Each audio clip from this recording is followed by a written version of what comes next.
Hello, thank you for joining this presentation. My name is Furuzan Daneshsand and I'm a PhD student at Simon Fraser University. Today I'll be discussing our paper called Kirifis Exploring New Data Physicalization Opportunities from the collaboration with Charles Perrin and Sheila Carpendale. What is data physicalization and what is Kirifis? Data physicalization, as Jason et al. Define, is a physical artifact whose geometry or material properties encode data.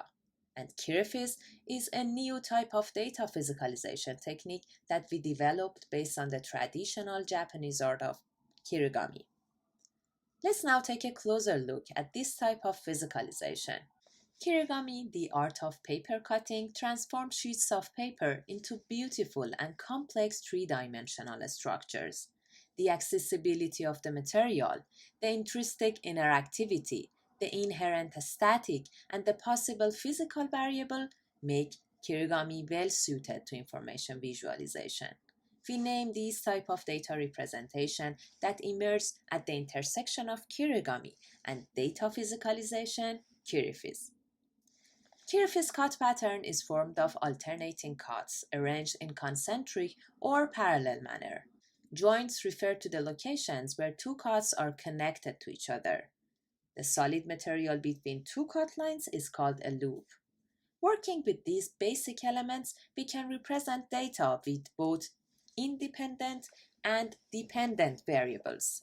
For independent variables, we can change the width and number of joints. Similarly, the width and number of loops can vary. These independent variables then affect the cut pattern's expansion amount, direction, and texture that are revealed upon interactively pushing or pulling the cut pattern. Having independent and dependent variables in Kirifis enables physicalizing datasets with relationships in values. To illuminate this quality and other interaction possibilities of Kirifis, we discuss one Kirifis example, CO2 emission installation, which represents CO2 emission data for the largest CO2 producers in the world. To make a fair comparisons of countries' contribution, we aimed to bring both total and per capita CO2 emission to the viewer's attention. To this end, we decided to illustrate the actual relationship between these two data aspects by mapping absolute CO2 emission and population to two independent variables, the number of loops and number of joints. Therefore, the resulting dependent variable, expansion amount, corresponds to CO2 emission per capita. We started creating the cut pattern by making an identical inner loop for all these countries. Then, in each country, for every 200 million tons of CO2 emission, we added one loop to the inner loop, which, for instance, make 4 loops in South Korea with 800 million tons of CO2 emission. After creating loops for every 10 million of population, we make one joint in the loop, which counts as 4 in South Korea with approximately 40 millions of population.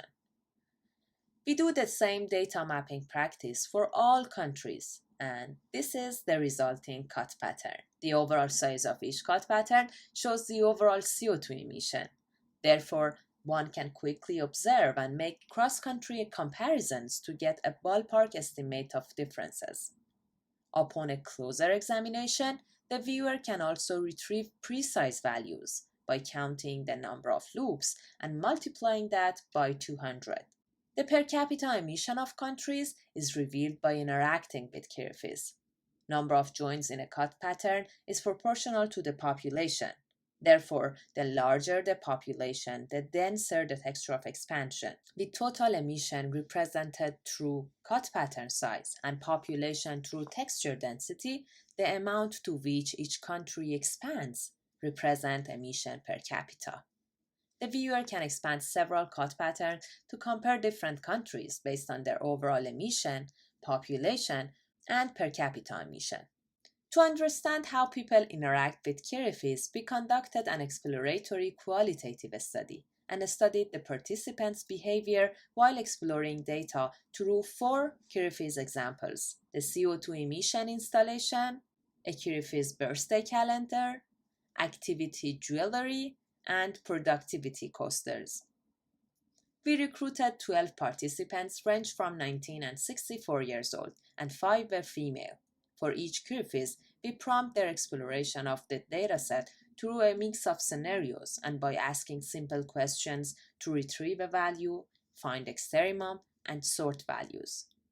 Participants were encouraged to speak their thoughts aloud while manipulating the quiz. After their exploration, they took part in a semi-structured interview in which they were asked about their overall experience interacting with quiz. We analyzed the transcripts through iteration of open coding and meetings with the research team. As a group, we iteratively constructed the emerging themes to capture the perception and impressions of the participants. The study results are grouped under 3 overarching themes: comprehension, interaction, and quiz in context. I will present a few highlights from comprehension and interaction. Please refer to paper for full finding. On engaging their first quiz, all participants spontaneously express positive reactions, such as very cool expansion texture, it feels satisfying to hold and expand, and expressing joy by saying, "Oh, this is really beautiful."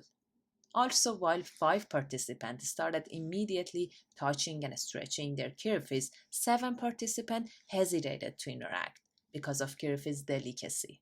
Wow, what if I tear? The study also allowed us to observe how people read quiz variables through the examples. We learned that understanding quiz variables required initial explanations, but once learned, the variables were readily understandable. For example, P1 said, "They're kinda easy to understand once you get the mapping right." About the interaction, overall, all participants liked quiz interaction possibilities and indicated it encouraged them to discover meaning and kept them engaged. They used expressions like "triggers my curiosity," "intriguing data representation," "playful and enjoyable process." This experience is well described by P9, who said, "I think it's kind of a puzzle. I like doing puzzles and trying to figure things out. I feel curious and I can focus on it maybe more easily because I'm trying to figure things out step by step. It feels stimulating." 10 participants perceived the elasticity of expansion as the most distinguished variable and utilized it to analyze the data and compare different cut patterns. For instance, while manipulating the weekly quiz coaster, P10 explained, "Through the interaction, I had a sense of the week based on the expansion density and resistance. Counting just helped me to verify my feeling or intuitions."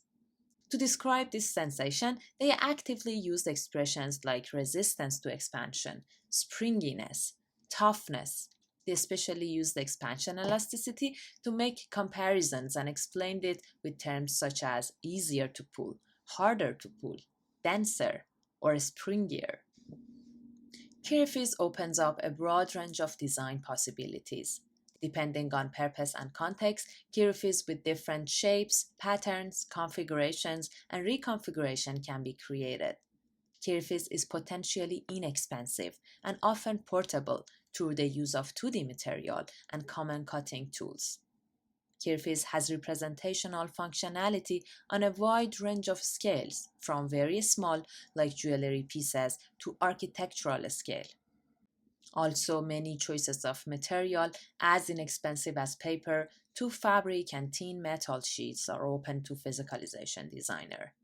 Regarding the interactions, quiz support non-technical, tangible interaction, as well as the creation of technology-based dynamic physicalization.